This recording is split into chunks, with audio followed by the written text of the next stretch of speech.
Okay, we're ready. I'm going to call to order the public works session. Up first, Mark, I'll let you introduce our first. Yes, thank you. Madam President, members of the board, I'm pleased to have with us this evening Jamie Lake to talk to us a little bit about some preliminary planning for a health and wellness center at Elkhart High School. Jamie has been working with our athletic directors, our athletic department, gathering information, working with Jesse. So, Jamie, that's about the best I can do for an introduction. That'll work. The group is all yours.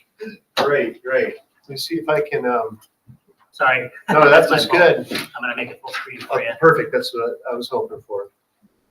So what you have in front of you is a hard copy to kind of follow with this. It's most of the drawings that are on there. I've enlarged a couple things on there as well. Sometimes they don't read so up on the screen, excuse me, but this will at least give you a good idea of kind of where we are today with the scoping. So this is a schematic design, so this is still in flux, but we are working on the general idea of the Health and Wellness Center at the high school.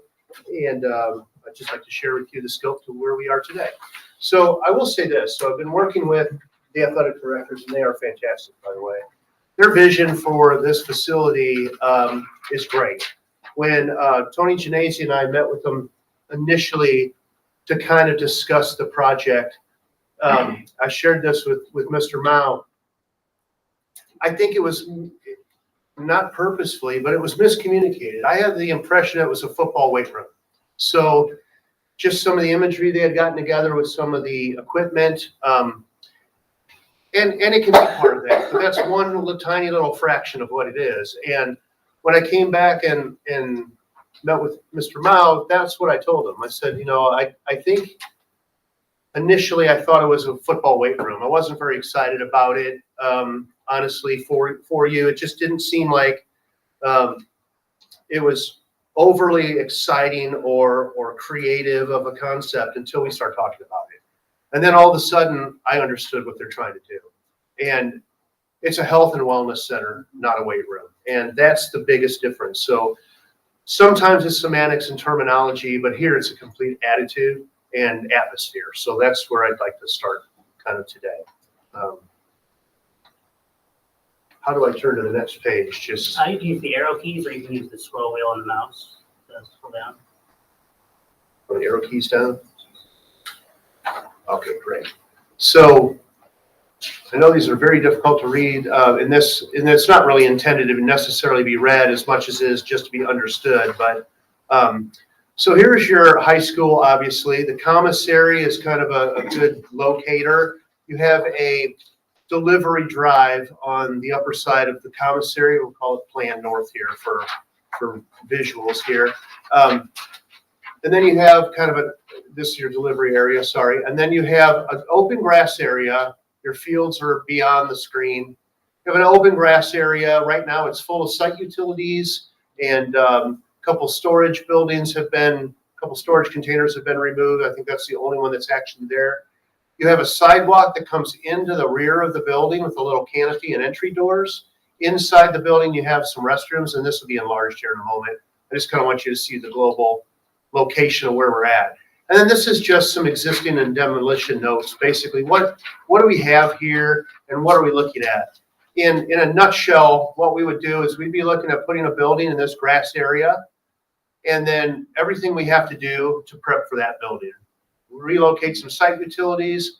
At Elkhart Community Schools, every project we do comes with site utility relocation. So that's kind of a part of what we do. You have a tight campus here.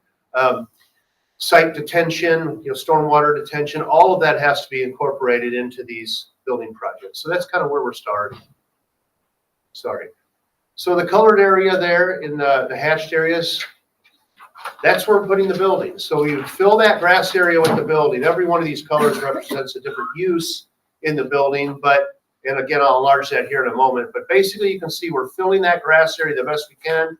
We'll have a little grass strip and entrance court On the one side of the building, we'll have an exterior grass strip. The existing sidewalk comes around. And then when we did the commissary building, you have a very wide lane here. We actually cheated into the lane, so to speak, and captured that for parking. We want to do the same thing in this area. So this light gray wedge that I'm showing is insinuating that capture. So this is kind of the existing demolition aerial enlarged. This is that entry door with the canopy coming into the building. And you can see you have a pair of restrooms here. You have a dock with the crossover at the restrooms. These restrooms are almost never used in your building. They're seldom used. They're basically sitting there. We want to make use of that facility that you have. This is the delivery drive. We would maintain that. The building would fill this area. And this is an existing sidewalk that comes around. This sidewalk then comes into the building. And again, your fields are beyond here, planned north. This is just without the aerial. This is just so I can talk about the restrooms and the entry here with just some clean line work. But basically everything in the orange and red would be demolished. So we basically got those little restrooms. What we want to do is instead of having them openable from the inside of the building, we're going to flip them and have them openable from the new addition. And this they're not being utilized right now, so you guys know we're not taking anything away. Yeah, we're actually going to make use, because otherwise we would have to put restrooms in this facility. And that's was when our original kind of sketching was, well, we need to put restrooms. And then we started, kicking that more around of what we had available. And these restrooms became available. And they're like, what a waste. They're just sitting here completely unused. So we're going to flip them around. So this is what I call kind of a work plan. And each one of these colors represents a different user work area. So if you see in the light blue area, that's the main area. So that is that 100 by 100 foot activity fitness room area. So that is the main area of it would be like weight mats is a flooring. So heavy duty mat, rubber flooring. And then a strip area here along the exterior wall would be turf. And then we're actually going to have a glass wall, and you'll see this on the elevations. And then we have an opportunity to turn that grass area on the outdoor into turf as well. So the idea is that we can flow inside and outside of this building. We can take that 100 foot by 100 foot activity area and capture another 37 feet outside. That's between the building and the existing sidewalk. What's nice about that is you capture this area that's kind of all really unusable right now, but we're making use of every inch of the space that we have around it. I was even contemplating like capturing this grass area on the entry, and we could turf that as well. The nice thing about adding turf in these areas is we have to add stormwater detention. So by adding artificial turf, we're actually creating a detention system anyway, because the artificial turf can capture and hold a tremendous amount of water just by the way it's constructed. So just by over excavating a little bit further, we might be able to actually capture all of our stormwater drainage needs, in the excavation of the facility. So that's a very economical way of doing it. And at the end of it, we don't just have a stormwater system to show for it. Now we have a usable, flexible area. The turf areas can be used for stretching and exercises. You can put a soccer goal out here. The soccer team can be kicking. The cheerleaders can be out here doing cheer. The band members can have small ensemble groups out here doing some formation or line work. You name it, every activity in the building can be in this building. One of the ideas for this entry court that I was kicking around and I was just sharing with the team here is with the fields across the street and the entry court here, it might be nice to utilize this turf area where there's no real windows along this wall. They could do it for a little bit harder exercise activities perhaps, or we could even incorporate some exercise stations like you would have in a public park. That might be nice for the public or the ROTC or people that are coming for a game or activity. And it's a way to showcase the health and wellness, not only for the building, but out into the greater community. So it becomes your communication piece as well. That might be a kind of a neat opportunity to showcase this building beyond the walls, so to speak.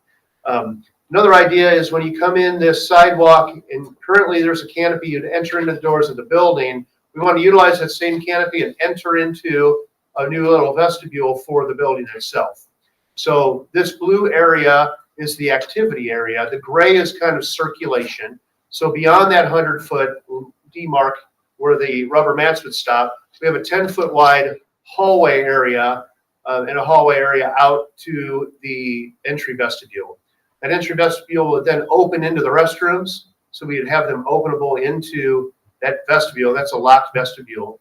So you could theoretically have that door to the building locked. You could open up these restrooms for an outdoor activity, a practice. If you're having some outdoor use of this building, but the building itself is shut down and locked, you can still maybe afford them some of those amenities. We're also talking about perhaps even adding like a hydration station and things like that within this vestibule space. But of course, we're still in that process. So this is still a work in progress. The teal areas are classrooms, and we use the term classroom very generically. These could have a typical actual classroom function. It could be a spin class function. It could be a training seminar. It could be a number of things. The idea is we would have a teaching wall, Promethean board, marker boards, tack board, and the entire front wall that faces the activity room is complete glass. So about 10-foot tall glass, much like we've done in some of the office areas at the high school. So we can flow the activity of the classroom and the activity room right through. So if you're looking into those classrooms, you can see the activity that's going on. You can see out from those rooms.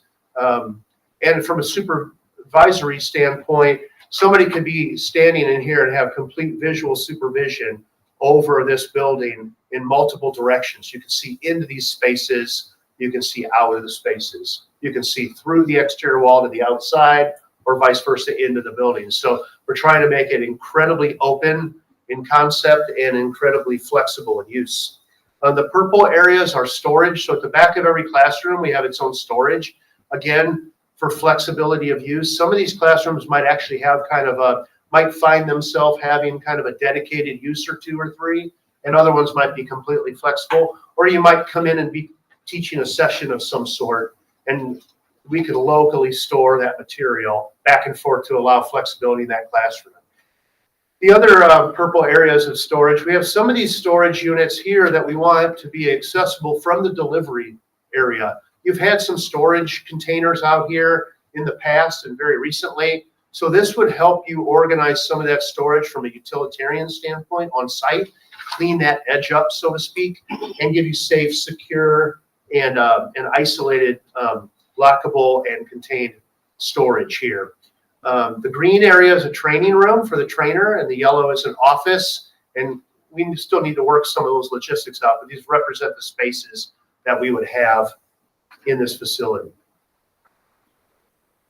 And this is just it without the use groups, but you can kind of see how that overlays in the aerial. Then this is with the aerial removed. So the hatched area you can see is the kind of the rubber work mats where the equipment would be for the strength training, injury prevention, all of those type of things. Classroom, classroom, classroom. You can see the turf on the inside, the turf on the outside here, sidewalk in, sidewalk around, parking area, storage to the outside, delivery area. And then these are just some visuals. So I wanted to add some visuals here, what we're looking at. This glass wall, this is what I'm talking about for that wall of the classroom. Floor to ceiling, open glass, very flexible, very easy to see in and out, very durable. Thank you. Very durable, but also very open.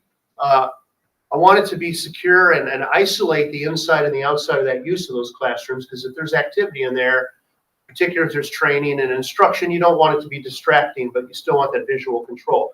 You also want to create that incitement back and forth between the spaces of all the different activities that you're going to be doing inside this facility. The next few images are actually ones that the athletic directors put together or got together. I don't know if I can scroll that one down. Let me see. Yep, I'm sorry. With some of the equipment, and this just kind of shows you this green area here is the turf. And then the gray area is showing kind of the mats, and it's just showing an array of different strength training and fitness equipment. All of course branded, all of course branded for Elkhart. But this would be your turf area. This is kind of the correct orientation. This would be an exterior wall of glass. Your turf for indoor stretching, turf on the outside of that wall, so indoor, outdoor, and then your complete area of working equipment. So this is 100 by 100 foot area. That just kind of gives you some imagery of what that could be. And again, these are just schematic exterior elevations, but I wanted to share kind of what we're looking at. I don't know, can that be centered a little bit more? Sorry. Thank you. So this is the side facing the field. So I would be the football field and you would be looking at the building. So what we're looking at doing is a metal building that kind of replicates the commissary so that we're not adding too much more material to your building. We don't want to build it with the precast panels like the main building is. The additions have been much more economical and much more achievable with the metal panels, but we'll match the commissary. And then we want to add some branding. This just insinuates some branding. Add what it actually ends up being will be something that we'll work out obviously with you. But this side up at the top faces the field. So what we're looking at is clerestory windows up above. What I'm showing here are banners with lights above them. And my idea for that was that we could showcase different activities. One might be football, baseball, softball, cheerleading, band, ROTC, whatever happens to be. It gives you an opportunity to showcase, or it can showcase different activities that might be happening in the building or upcoming events. Kind of like a marquee billboard of what this will be. You have an incredible opportunity with the fields here that you're facing just to get secondary passerbys. And then obviously the drive-bys of this location is immense. The glass area that you're seeing here, that's stepped back. That's that entry vestibule. These are your existing doors going into the high school with the canopy. You would turn left and go into the vestibule. And I'm just showing, Lions there is branded on top of that. What you're seeing below is the left side of this plan. This faces the outdoor turf that was on the right side of the plan. So these are the large glass walls. We refer to them as nano walls. They are completely openable. So that's a 20-foot wide section in each one of those. So 80-foot wide, 10-foot tall. So they're basically accordion glass panels. They can be completely open. They can be paired together. And I have some images to show you of that as well. But that's the idea, is that this wall can be perforated. It can be completely shut and secured. It can be completely open and allow the indoor and outdoor to flow into one another. Or it can literally have a panel open, or just doors in each one of these for egress and easy opportunity to come in and out. We're trying to provide flexibility, and that's really the key. This is the side that you would be walking on that entry court. So imagine walking into the high school building. This would be on your left-hand side. So under the canopy here, these are the entry doors into that entry vestibule, and that's just wall. And what we're anticipating is this ground surface here would be additional artificial turf. And then the bottom elevation here, that is the one facing the delivery docks, what we would call the rear of this addition, really. And a 10 by 10 overhead door and a man door, and we could have multiple storage areas that would allow some utilitarian insecure storage on site there. You get a lot of activities in and around this facility, so it'd be nice to be able to provide some of those opportunities. And then these, I just blew up the elevations for you a little bit, but I think we were able to blow them up. Thank you for that. And this is what we kind of call the nano wall. Nano wall is just a brand, but it's kind of like calling something styrofoam. It's just kind of like we generically call all these systems nano wall systems. But this is what the nano wall is. You can see the paired panels, and this is probably about 10 foot tall. So this is, relatively speaking, probably fairly to scale what that opening might look like, 10 by 20. So you can see how those paired panels can be open. They can be open part way, allow people to come through, and they slide across a track on the top and bottom so they can move all the way from side to side. So you have really nice flexibility in opening that wall, providing flexibility. This image shows that,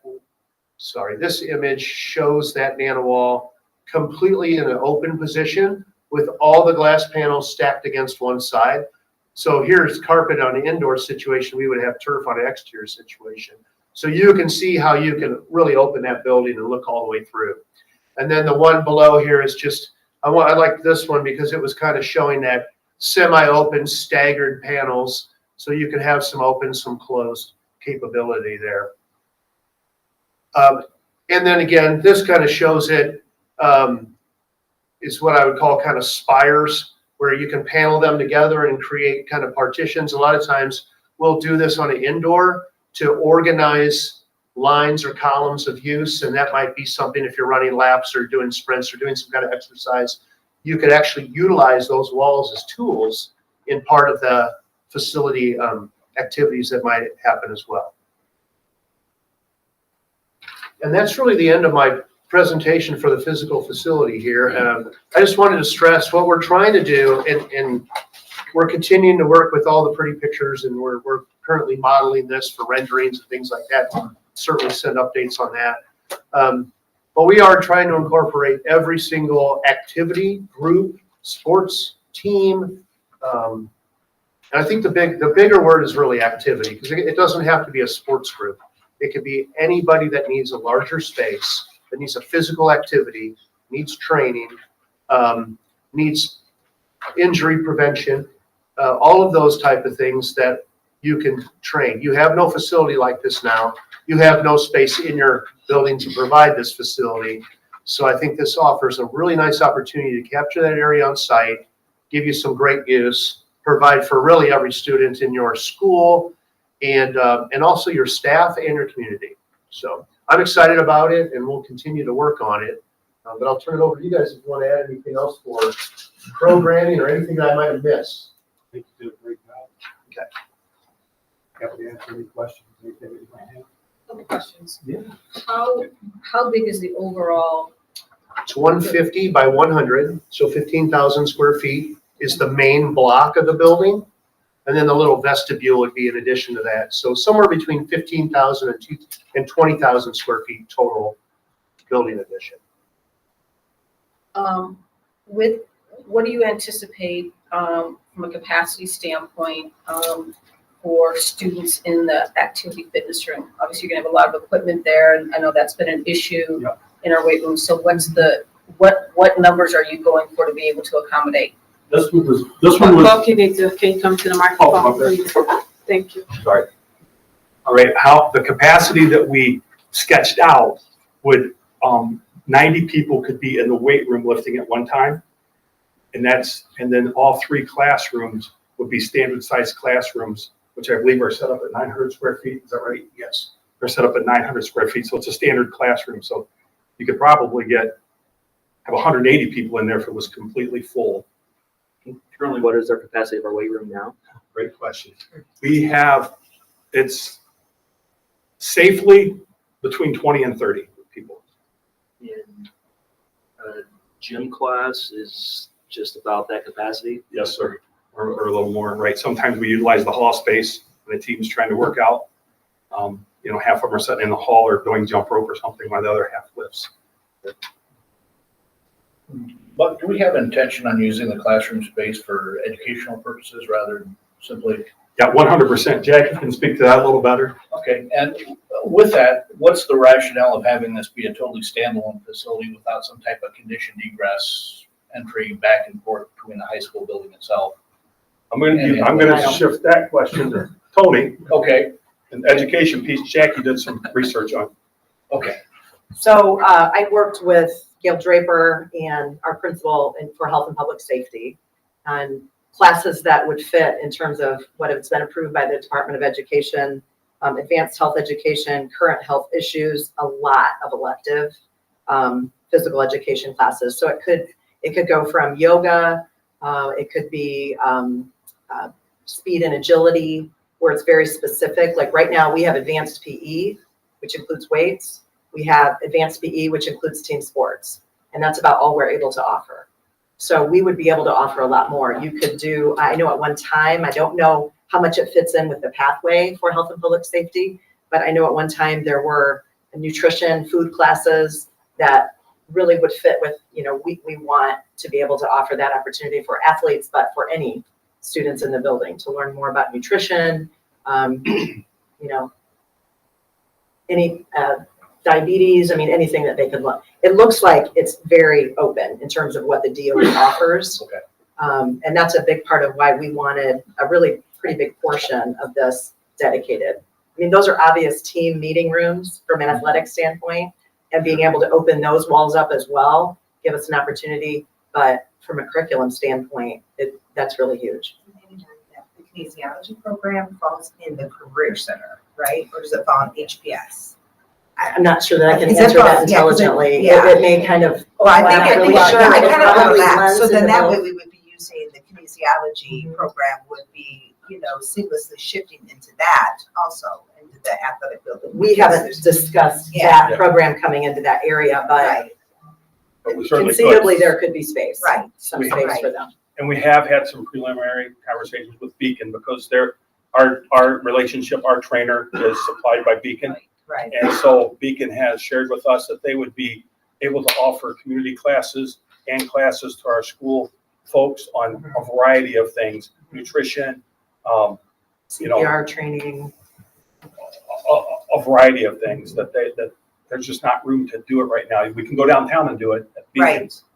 But we'll be able to tie all of that back into our building, our facility by having this. Like I'm just gonna say, like with Jeff with the HPS, and we've got all kinds of facets of academics that can move into that building. We think so. And Yeah. other schools of our size throughout the state Yeah. are actually getting more than 90 into a weight class.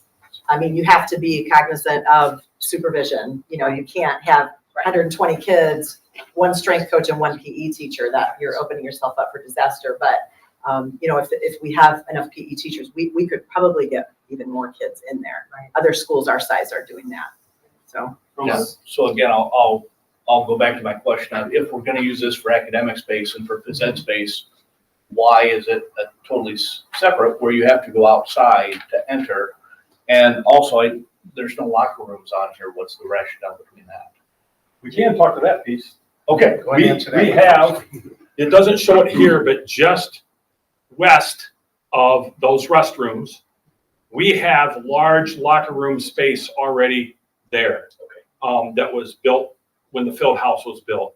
So locker room space wise, we don't need to utilize, we can utilize the whole space for what we need instead of taking up space for the locker room. In addition to that, we have some locker room space now that was just completed this year for baseball that we were going to hook into here, but we were able to convert a building out on their property to a clubhouse. So it's made it That more that economical. wall actually on the left, the black line, that, I believe that's the edge of, Right. that's the boys' PE locker room. It Okay. used to be our varsity football locker room right in the corner. We don't have football on this campus anymore, so soccer uses it, wrestling uses it. So I guess I'm not quite clear. Why don't we have an entrance from the main high school into this building? We're diverting that question. We don't know the answer. I actually do know the answer. So, Mr. Blyler, you bring up a great point. It's something that Mr. Lake and I overlooked, but this area right here, we can actually construct it so that the connector is through this existing vestibule into the building. That accomplishes that. The reason that we did not put the buildings together, it started that way, but this precast panel system, if you can picture it, there's a large panel that comes down to a curb that kicks out about a foot at the bottom. It's about this tall. So when you go down the back corridor in this area, you see that wall is exposed from our 1999 edition. And it's just a really awful detail. It's also very expensive to attach to it.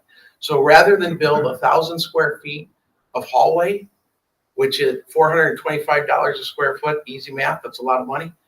We decided to separate the buildings and allow us to have the exterior component, and then we can just build a much smaller connector.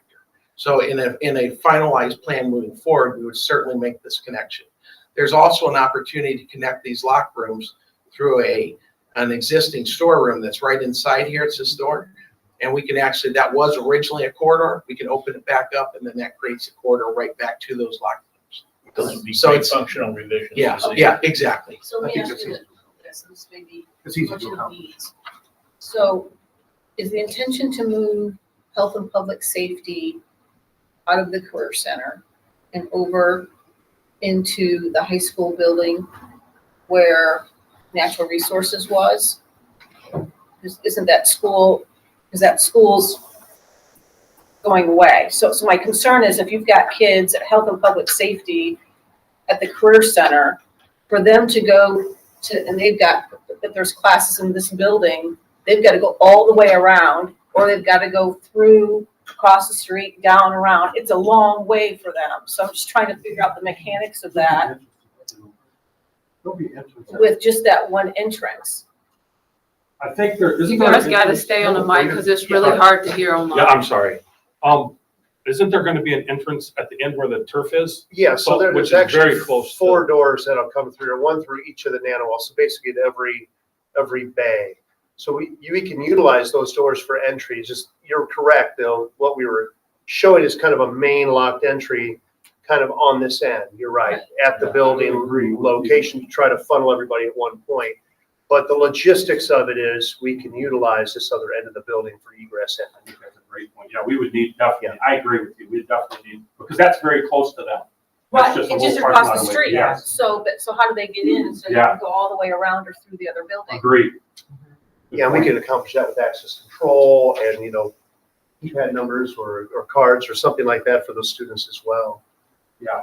Yeah, and just to key off of what Tony was saying, so what we're looking at, with that kind of precarious detail that is your high school's wall profile, very difficult, very precarious is probably the best word to use. But, so what we're looking at is that 100 by 150 block, if you can see, bypasses the existing building. So that allows us to come out here and build a new block of building, a new structure, a new square footage, enclosable space without interfering with the existing building. That allows us to phase that correctly, allows us to not interfere with any of your current activities.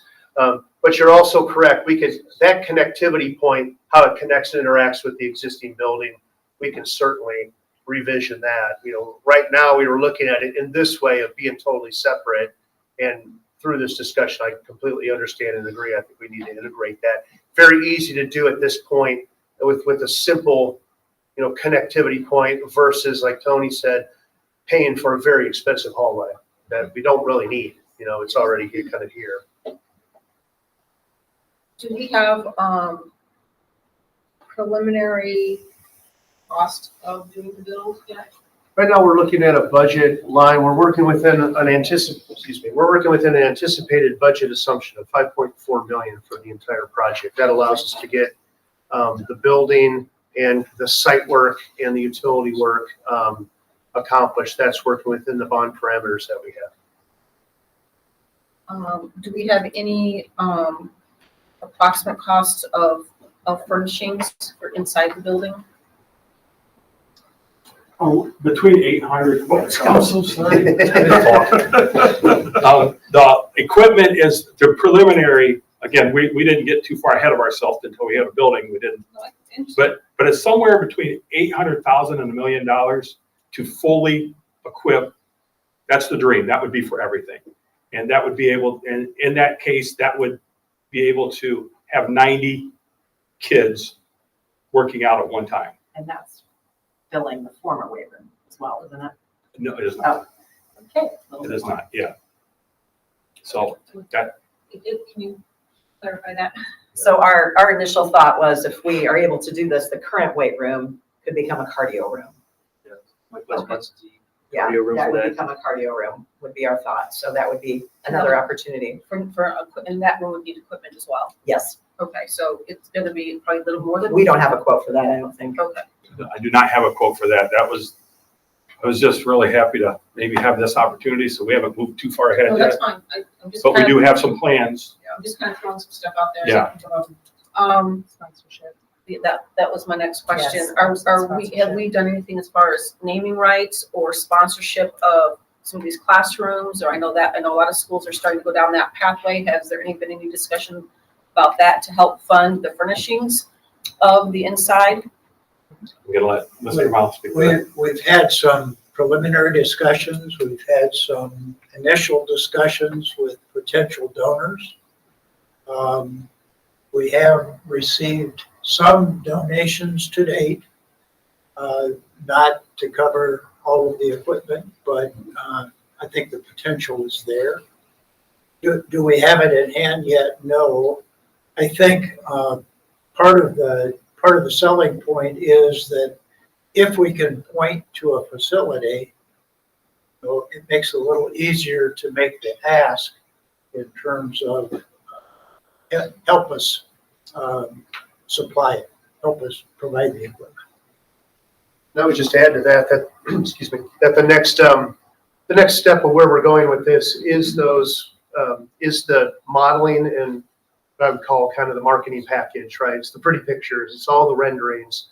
And the idea of standing at that outdoor turf with the nano walls open and seeing through the facility, those kind of images will really aid and spark that endeavor, because that's a reality of what we do in schools, today. That's just part of it. And you have an incredibly generous community here with the projects of all the projects I've been fortunate enough to work on with you guys. And the ETI was one that shocked me, and just seemed like the people were throwing money at us. It was just such a nice thing. Jimmy, let me ask you a question. I know how you work, and so talk to us about the ways you've tried to keep costs down, some efficiencies perhaps that you've incorporated in this proposal.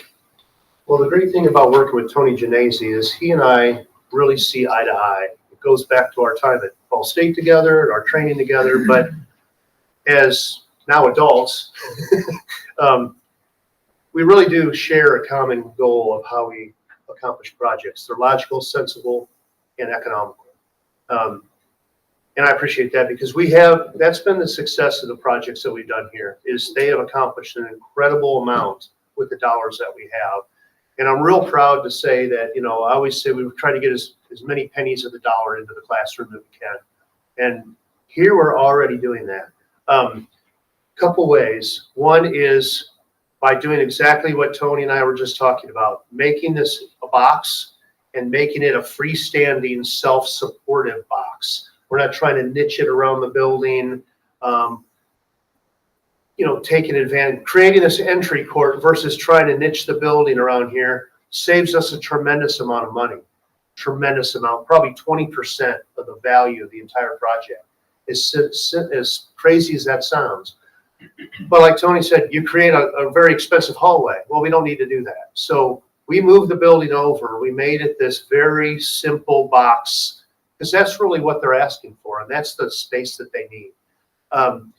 We're going to do it as a pre-engineered metal building structure, which is a very economical way of constructing a facility. Is what we did at the ETI, for instance. And the structure comes out pre-engineered. It's basically for lack of a better term, it's a kit of parts. That keeps the cost down because the amount of steel that's needed is engineered to be exactly what you need. So you don't just buy stock rolls of steel off the shelf, so to speak, and put them together in columns and beams. We actually create a framework in what we call pre-engineered metal building system. That's the most economical structural frame we can make. And then the exterior, by utilizing the metal panels like we did at ETI, like we did at the commissary, we're going to expand that aesthetic of the campus, because you have this great aesthetic of the campus. That allows us to accommodate the aesthetic of the campus by also having a very economical facade of the building. So that's a very cost-effective way of doing it. We're going to simple slope this building from front to back. So the roof will be a single slope from high to low. You saw the walls all even because I was anticipating we would make a parapet wall on those 3 walls so that we could have some branding and some opportunity there instead of a low slope angle on those walls. That's just a design element, but very simple roof line structure, very simple structure. those are all ways to accommodate some of the efficiency. On the inside, really the only real expensive item that we have in there, extravagancy, so to speak, is the nanowall system. And I don't look at it as an extravagancy, I look at it as a necessity, because we need this interaction between inside and outside. We need that daylight to perforate the building. That's part of the health and wellness, is the daylight and the UV and all the exposure of inside and outside that we can all be exposed to. I'm horribly claustrophobic, so I'm very, very attuned to those kind of spaces, maybe oversensitive, even when there's shadows in the room like we have in here. You feel it, it changes the way you think, the way your body, your physiology reacts to a space. I think that's a necessity, and I think it's not an extravagancy, but it's really our only item that I would call maybe eccentric, so to speak, and although I don't think it's that much. Everything else is wide open, so our airflow will be able to be very simple to accommodate the lighting, the heating, cooling, the ventilation. All that's going to be very simple with a simple system. We don't have to compartmentalize this building very much. All that adds to our cost savings. So that's going to let us really push as much square footage as we can get for the dollars. One of the ways we limited ourselves to this 100 by 150 box, because we thought programmatically that was what we needed to accomplish what they were telling us they needed in the spaces. This 100 by 100 blue box was the given. That was the first puzzle piece, and we could not stray from that. We had to satisfy that.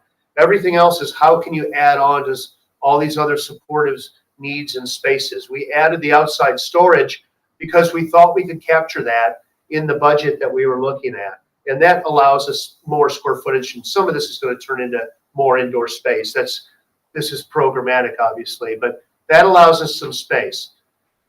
We have this other 37 feet. Theoretically, we could put another bay on this building to add more square footage. We were trying to be, and we could do that. And we may end up still doing that, but we thought that we wanted to be very cost conservative in the programming of this building. And then in doing so, we also need some outdoor space because we have to have those stormwater detention issues resolved. And in doing so, like I said, I think that we've now created a whole nother use of space that adds to this facility. So even though it's outside and not under roof, it really is just another programmatic space to this facility. So we're really working edge to edge. Quick question on that.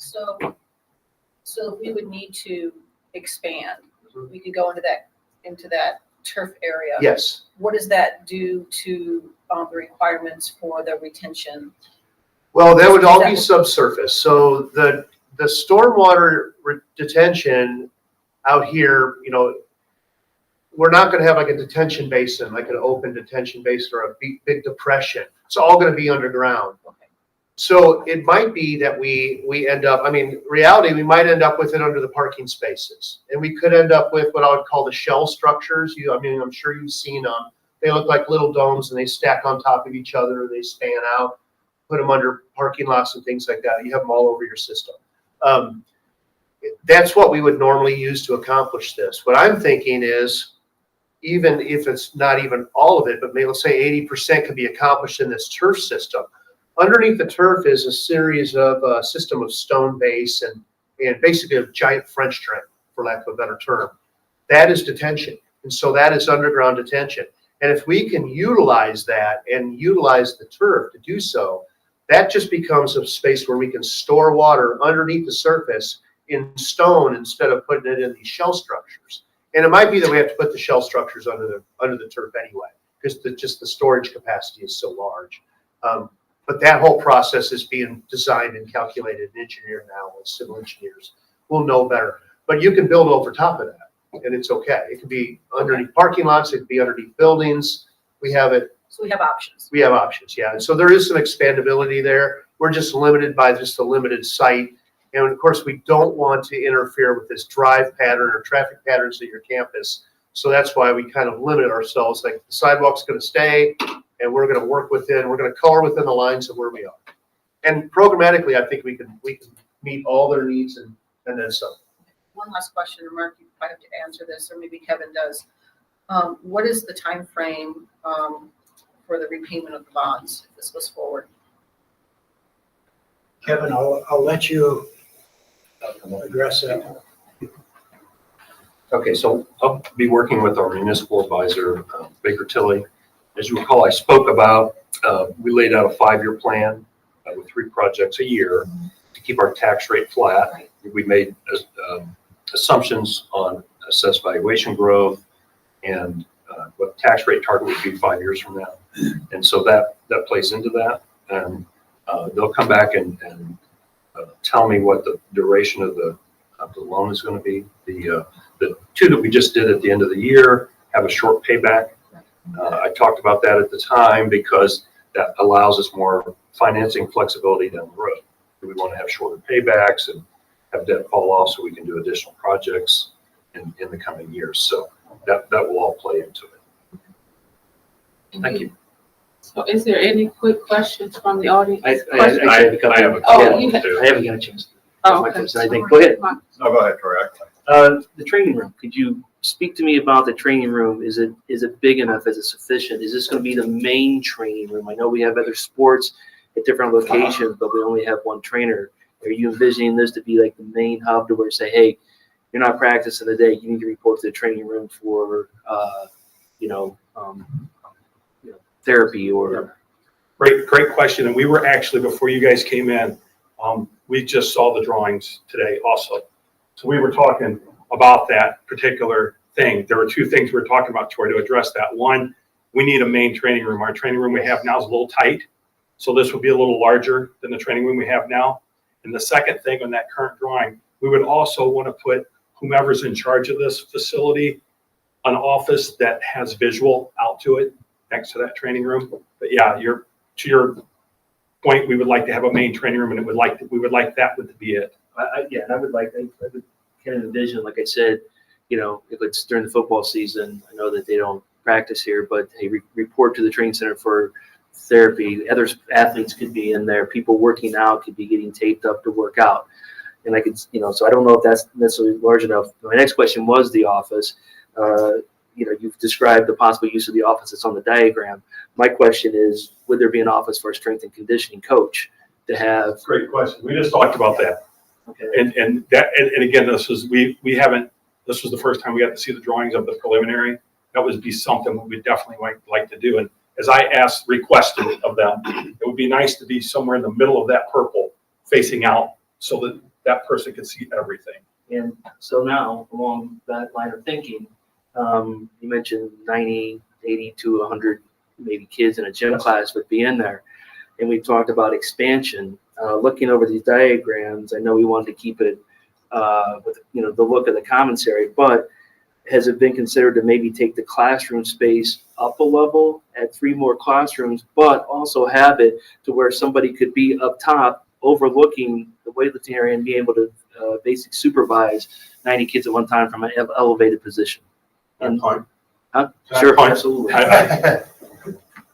So the first question was basically with those added spaces. So I'll just kind of address that first. So what we were talking about is we're going to probably keep these first 2 bays of outdoor storage towards the delivery. We're probably going to incorporate this bay into the building. So if you look at from the green all the way to here, that area will then be repurposed. We're going to have in that line, we're going to expand the training facility, make 2 offices, indoor storage, and probably another independent restroom or the hydration station, those type of things.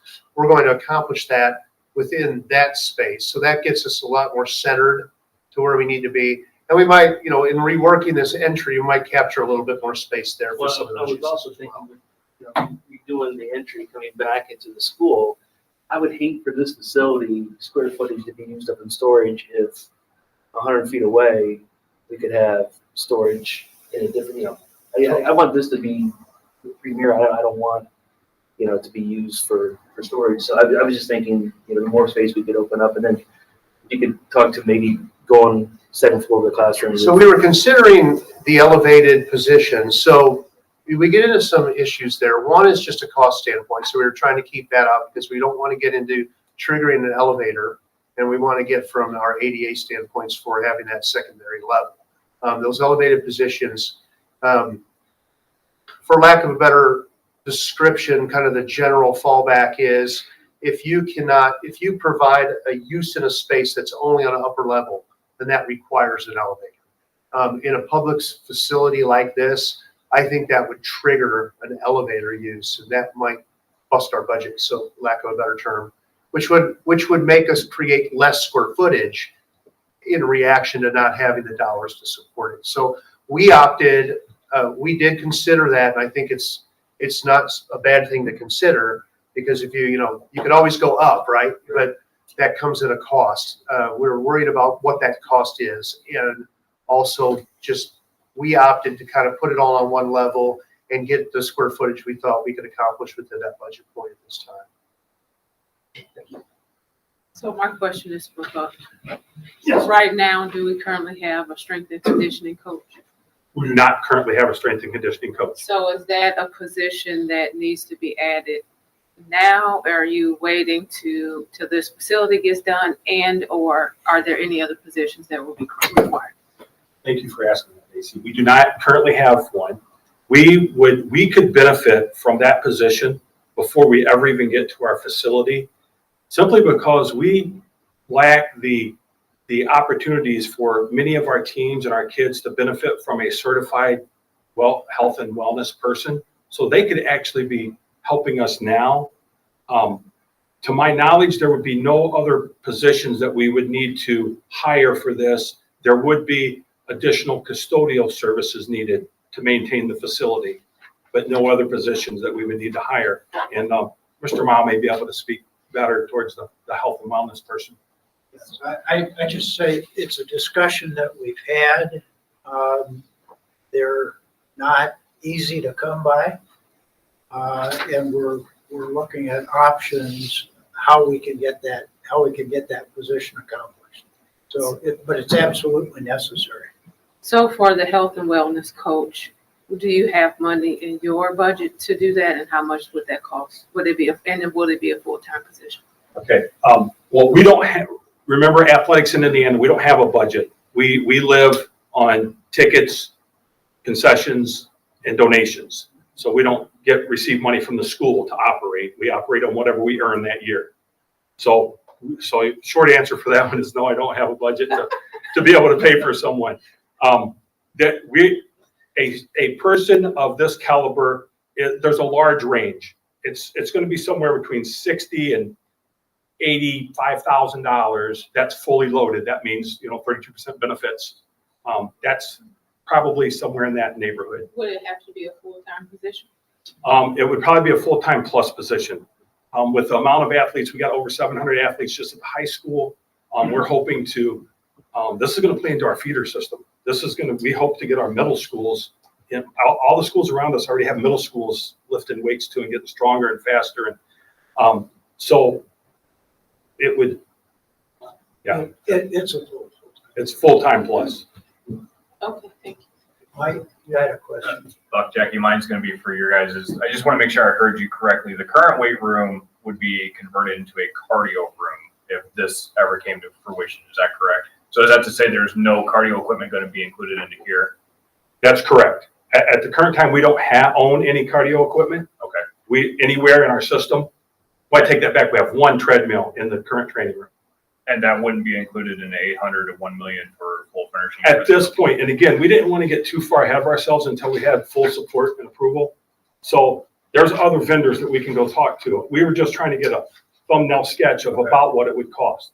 I'm sure that if this is a go and we're able to show them some drawings and talk to some vendors, that there's some people that are hungry out there right now. I think that we could probably get some of that stuff, but I don't want to tell you something that I can't do until I know I can do it.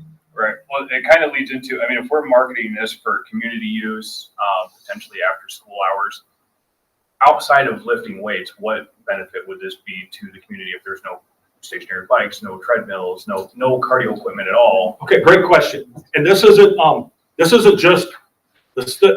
just weights. What we're hoping to do here is to be able to utilize fundamental classes also. Like the classrooms would be utilized as well, like for yoga or for Pilates or for, lots of different exercises. We do not have cardio yet, but we'd like to have cardio. This is for student use only, not. Well, we've had conversation with, if you work for Elkhart Community Schools, Right.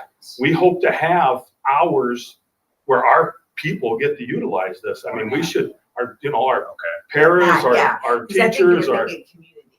We're staying That was within- my understanding when we Yeah, talked no, about it s- previously, yeah. Staff and students. The community piece would be, and these are, again, really preliminary talks, guys, but when we talked to Beacon a little bit, some of that, they're like, hey, we would be happy to come in for free and offer a community outreach. Say we're gonna do, we'll do a yoga class for you twice a week for 6 weeks.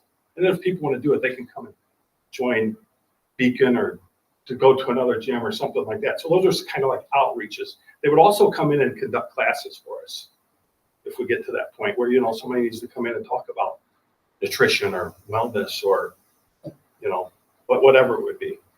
But again, we don't want to get too far ahead of ourselves. We're really looking for the nuts and bolts first before we expand. I know we have to have those dreams, but we haven't investigated it a ton yet.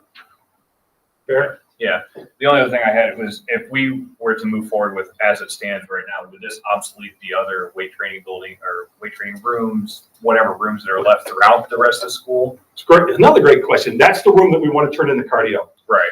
So it would obsolete that room. But what we would do is we had that stuff reconditioned so that we are taking care of our 20 or so kids at a time.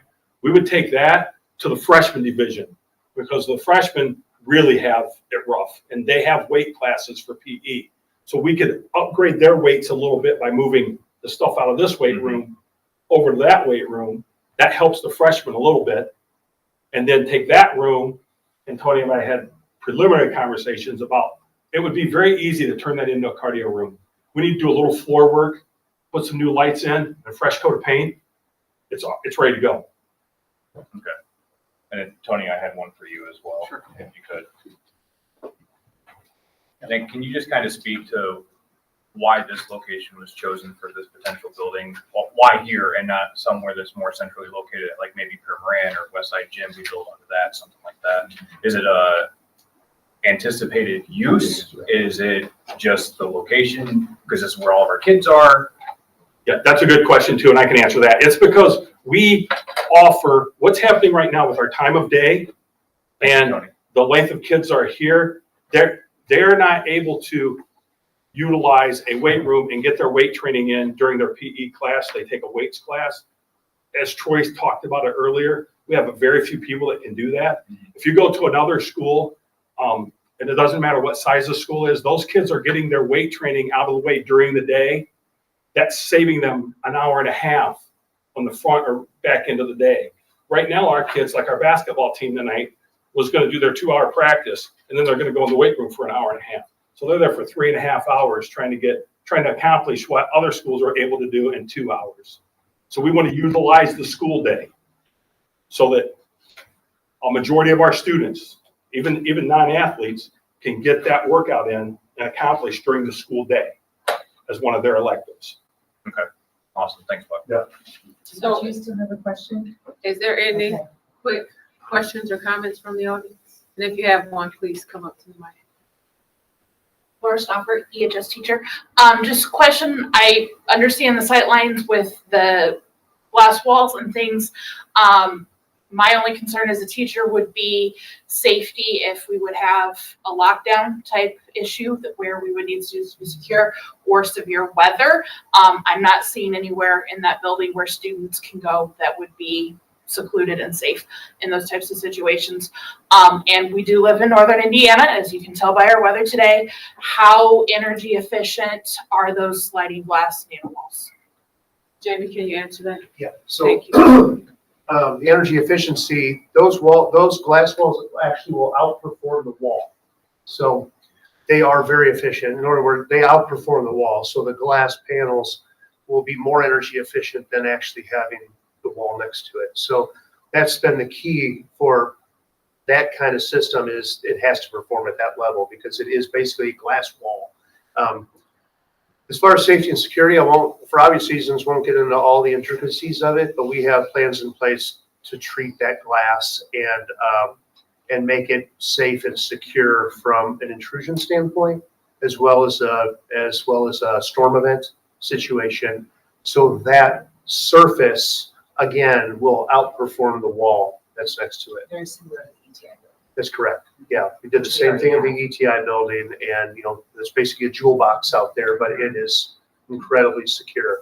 As far as storm areas, so I think that was your other question. Yes, so the classrooms themselves, even though they have a glass front wall, we would anticipate building those with a more rigidity around it because they're condensed spaces, or some of the other smaller compartmentalized spaces in it. Obviously, the large activity room is one giant room.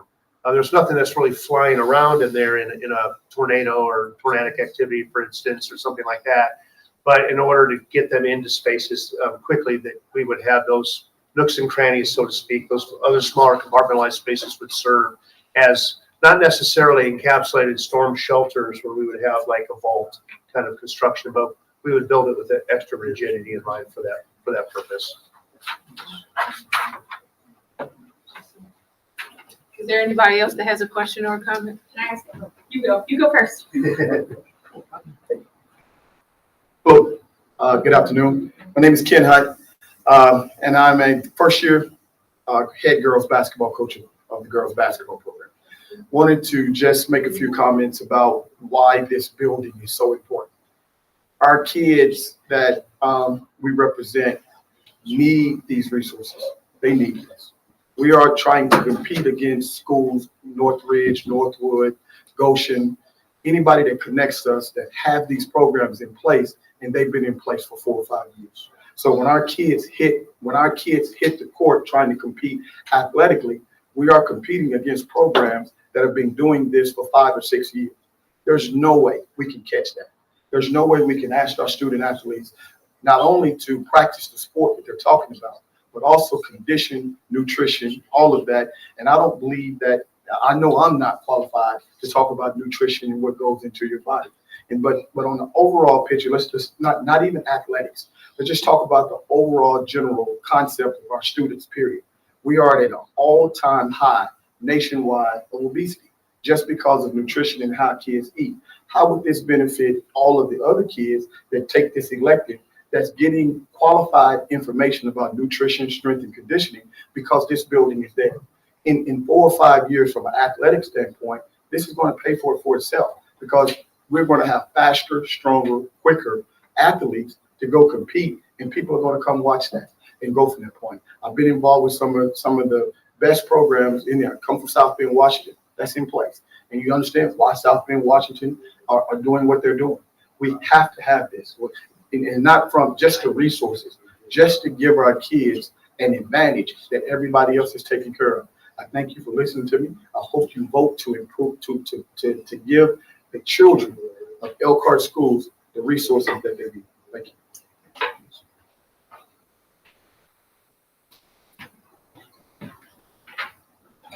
I just want to ask, so without an incredible facility like this available to our children, what options for strength and wellness do the kids currently have besides the 20-person weight room available to them? And then obviously independent health and wellness centers.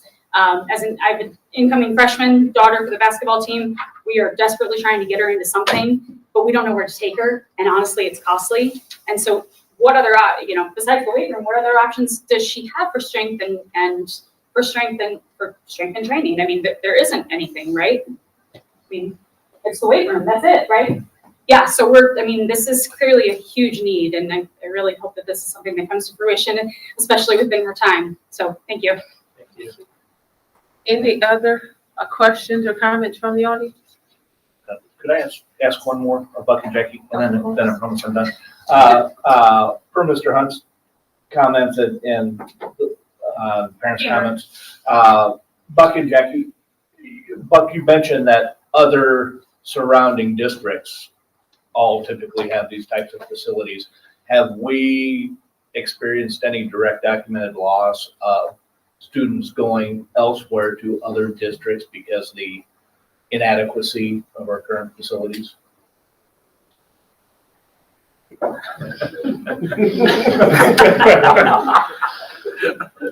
can't say that anybody has specifically said, you guys don't have a weight room, we're going to another school. But we can definitely say that we've had people speak to us needing to improve our opportunities for our student athletes, or they would look elsewhere. I'm gonna say something that's probably a little painful for us to hear, but our student loss financially fed the other school districts to have a jump up on having an opportunity to build facilities. It is the truth. And so we need to retain that and take that back by becoming competitors at this level. And the thing to point out, because this is public, is that we've touched into, this is an athletic facility that has the ability to create wellness in our children. So we should already be teaching at a gym and health standpoint levels of sincere need of addressing obesity and what is the wellness of our children. Which you guys know that the first thing I would say is get rid of technology, and they would be more aware of health conscious ability. I'll plug that wherever I can. But we need to, think about how ROTC, all of our band and music, we just talked about flag corps tonight. There are many different other avenues because the public will come after us saying, is this going to be just athletic? Right. No, this will take care of the needs of all of our students. But truth be told, we've basically handed financial ability to other school districts to do what we need to be doing as one of the largest schools in this area. And I'll make one remark about the But classroom. this is gonna be the last remark, because we're Last remark. 25 minutes over, and we I'm can so continue to talk about This this will be probably really for another fast. hour. Thank This will be really fast, thank you. The classrooms, I'm gonna tell you a true example today. We started our second semester, we have an officiating class, which we need so bad. We have 24 kids in the officiating class. Guess where they're taking the class? They're laying on the ground in the dance studio with their notepads and their pens because we don't have a classroom. This would solve that. Okay. Thank you all. All right. I'm going to adjourn the public work session, and we're gonna move right into the next meeting. We're not gonna take a break. The next is our organizational meeting, so if everybody could. I'm already I pledge allegiance. Oh, I'm already there. Sorry. You said move right in. I'm ready to go. Please stand for the pledge of allegiance. Sorry. I pledge allegiance to the flag of the United States of America and to the republic for which it stands, one nation, under God, indivisible, with liberty and justice for all. Excuse my manners. Thank you, Jamie, for traveling and giving us such a great presentation. Thank you for the athletic department for answering all our questions. So we're going to get right into the organizational meeting. First up, we're going to have the election of our officers. So is there? I'm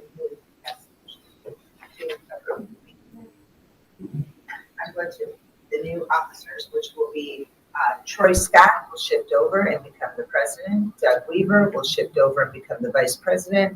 And Vandervellen will shift to secretary. Give me a second for that. Second. Yeah, you can't. You can't second yourself. Okay, we have to do a roll call vote. Mike Aye. Jeff Blyler, Aye. Stacey Davis, Aye. Troy Scott, Aye. Doug Weaver, Aye. Ann Vondervellen, Aye. Kelly Mullins. Aye. All right, we have new officers elected. Next up, if there's any conflicts of interest from anybody that they want to share.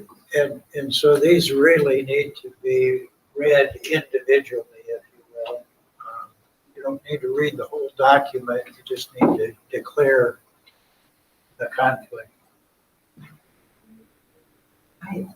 Shockingly enough, I have. So. Yes, Jeff. No conflict. Yes, they do.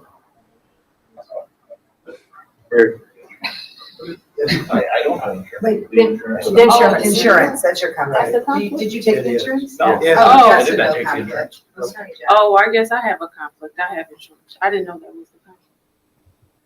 Sorry. I have a conflict as well with the employee fringe benefit package. The other conflict. That does, doesn't it? He does. Yes, yes. I have a employee benefit package conflict. I use a portion of it. And also occasionally my wife works for the school corporation. All right. All right, so we'll move on. There is January 2024 resolutions that need to be approved. Is there a motion to approve? Second. Is there any discussion from the board? Is there any questions or comments from the audience? Okay, Dora, we'll do another roll call vote. Mike Burnett, Aye. Jeff Weiler, Aye. Stacy Davis. Troy Scott, Aye. Doug Weaver, Aye. Ann Vondermellen, Aye. and Kelly Mullins. Aye. Okay, I adjourn the organizational meeting and we'll get right into the regular board meeting. And, oh wait, and I forgot something. Finance meeting, we gotta open it. Oh, I don't see that. Just quickly open it It's on the back up. back page. Okay, Open it back up. I can't Well, those are Calendar actually gap. separate. They're separate. The organizational meeting is one, and then the annual finance meeting is two, and then we go to the regular. okay, so I open up the finance meeting.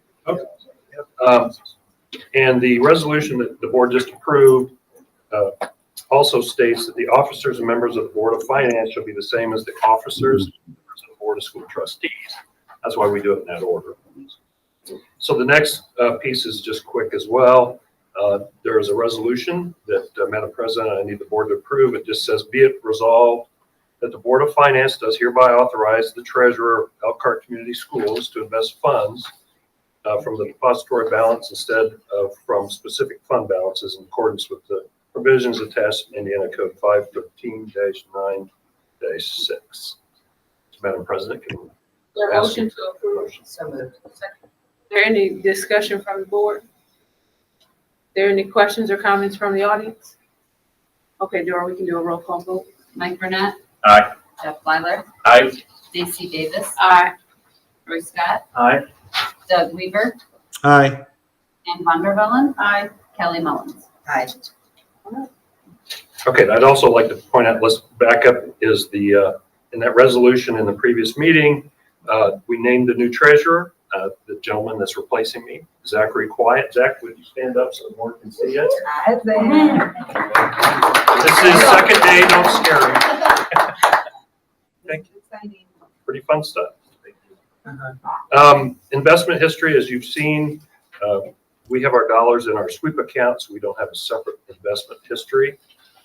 Also in the materials is the board policy around investment. I would point out that because of the sweep, this year we made a staggering $1,810,334.94 in interest income from our sweep. The sweep is agreement that we have with our banking services provider is 40 basis points over the federal funds rate. So when the funds rate went way up, the rate at the end of December was 5.88%. And so, yeah, we've made significant dollars. I look back at 2019, we were 425,000 for the year. 2015, 173,000. So, yeah, a tenth of what it is. That's pretty fantastic for us. And the final piece is, as you can see in the memo in your packet, Indiana Code requires the superintendent or designee to provide a report to the Board of Finance, an assessment of financial condition of the school corporation. The information that's attached in your materials, those charts, along with that this cover memo, satisfy the requirement. And as you can see from the charts subsequent behind the memo, the first chart shows that our enrollment's on the decline. We all know that. However, the financial pages that follow that show improvement across the district over time. And then the last chart reflects the operating referendum, which revenue ceased then after the referendum expired. So that concludes my comments for the finance meeting. Are there any questions? We're out. Meeting adjourned. Fantastic. Now we're moving on to the regular board meeting. And I am going to read the Elkhart Promise. Every student is known by name, challenged and supported by highly effective staff. And in partnership with the community, will graduate college, career, and life ready. If you want to speak, there is, Dorothy, you want to hold up that paper? There's a little sheet in the back of that form. If you fill it out, you have 3 minutes to speak at the end of the meeting. After each agenda item, I will ask for questions or comments from the audience. Remember that if you're speaking, if there's any personnel matters, you need to see a member of administration before you come up to speak on personnel matters. Thank you. Moment of fire, what was that? Surprise. We're proud of your work as president. Oh, thank you. So there's no moment of pride today? There is no. Okay. Should have told me, I could have came up with something. So next up is the consent items. Is there a motion to approve? Is there any discussion?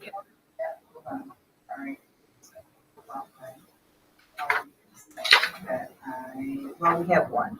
It's $500 to robotics. Oh, found it. Shield restraint. So we have $500 from Shield Restraint that will be used to support Elkhart Logic's robotics extracurricular activity, and that is from Lori Palo. So thank you very much. We have received a ton of money for our robotics team at Shield. This is great. Is there any other discussion from the board? Any questions or comments from the audience?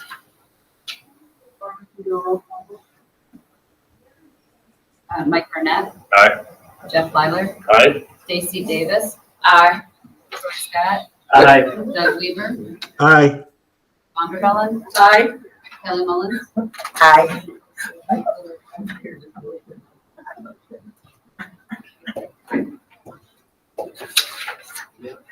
Oh, sorry.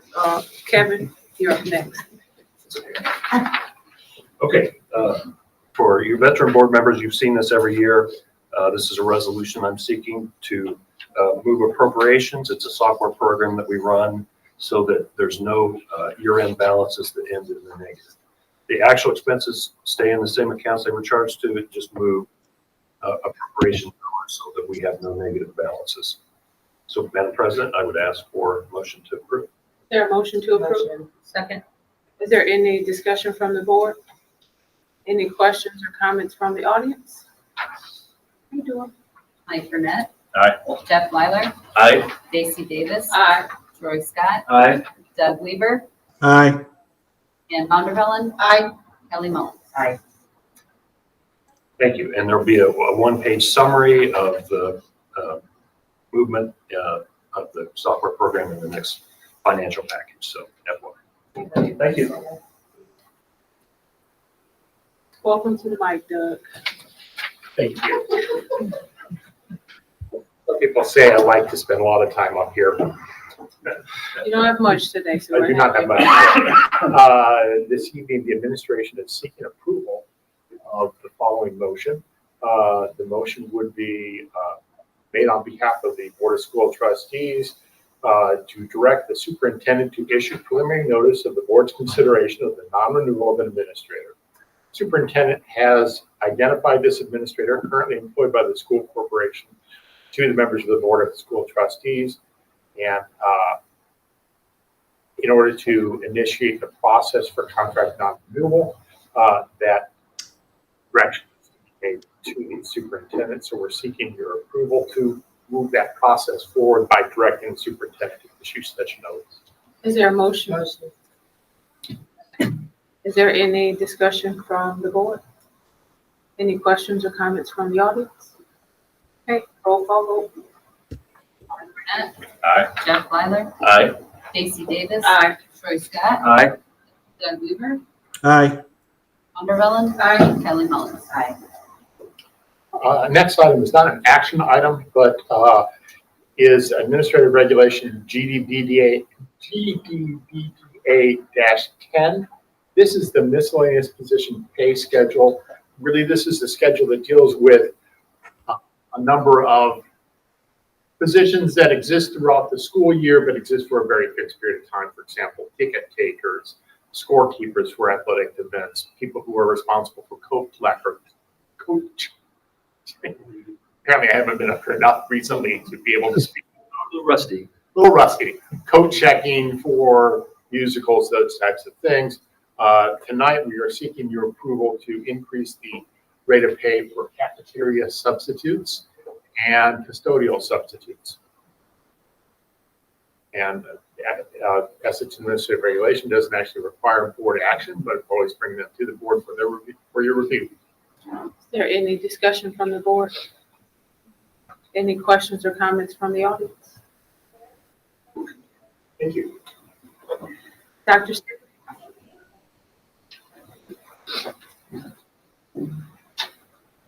Yes, it's just kind of a reading initiative, and I want to thank several people for this. First of all, is Ann Vanderwallen, because she brought this up much earlier in the year, and we looked at that. And then the second person is Barbara Cripe, who suggested the book, which is basically Someone Builds the Dream by Lisa Wheeler. We're having this as a sort of a contest between all of the elementary schools. And in that contest, there'll be reading materials and so on, and we're really emphasizing reading. There'll be contests in each of the buildings, and over Christmas vacation, I did write a grant for the Community Foundation of Elkhart County, and we were successful in receiving $15,000 from the Community Foundation, so we really want to thank them for that. In addition, the Elkhart Education Foundation has funded $5,000 of this for this initiative. Each elementary will have contests, but we're having those run by the assistant principal of each of the buildings. And you can see behind you the banners also that we're purchasing. And those banners will be outside each of our elementary buildings. And we're talking about also, of course, one will be outside this building here, and one at the Elkhart Public Library, although we're still working on that. I would say that there are numerous partners on this, and the Elkhart Library has also been a partner. This program will start in early February and end before the end of March. And the biggest thing that we're doing is with that funds, we're going to be able to reward each school with approximately $3 per student in terms of prizes, and that school selects how they're going to use that money in terms of rewarding individual classes, rewarding individual students. I think this is a great program for Elkhart Community Schools, and it's really much appreciated as far as all the efforts put in on this. Is there any discussion from the board? I'm just gonna say, I am so excited about this, and I thank Dr. Staley and Barb Cripe and everybody who's been involved in putting this together. We know that reading is fundamental and foundational, and so for me, this is a big deal for me. We need to get our kids reading again, and so I'm excited about this, and I'm just so pleased with the response that people are having and being able to take it. Each building do what they want to do and how they want to do it. So I'm just thrilled. So I want to thank everybody who's involved with it. And, hopefully this is going to really spur on some other things. And I did want to ask you a question, Dr. Staley. We talked about it earlier. We know the Imagination Library has come into play. And I think United Way is the sponsor for that for the county. How are we doing that from our preschool standpoint to get parents involved in that program, to get books into kids' hands at very, very young ages? Yes, I just discussed that with the preschool director a little bit today, and I'll re-emphasize that again tomorrow and continue to re-emphasize that. We have put that out to the public, but I'm not sure that it really resonated as much as it should have, because that is a terrific program.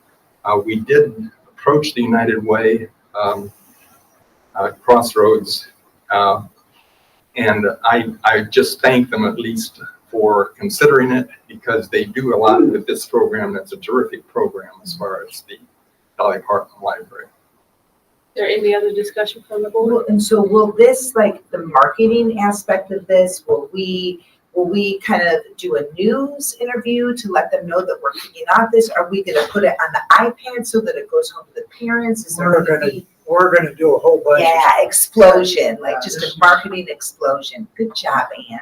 I would say too that there will be sort of an opening thing at each of the buildings for this.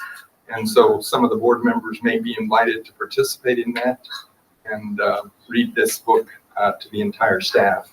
And there is an easy way to integrate that book into every classroom, and we're working on that as well.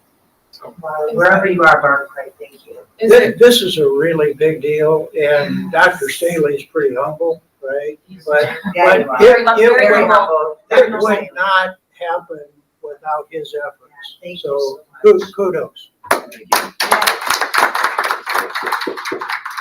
Is there any questions or comments from the audience about the reading program? Dora, is there anything from the audience?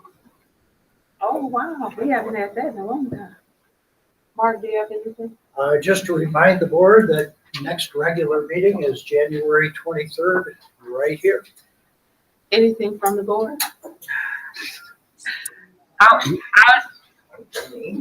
I just want to say that Dr. Huff sent out an email and a video today to all the staff. So if you didn't get a chance to review the email or watch the video, please go find it. I think it's on our YouTube channel, or check your email. It was a wonderful video and an email message.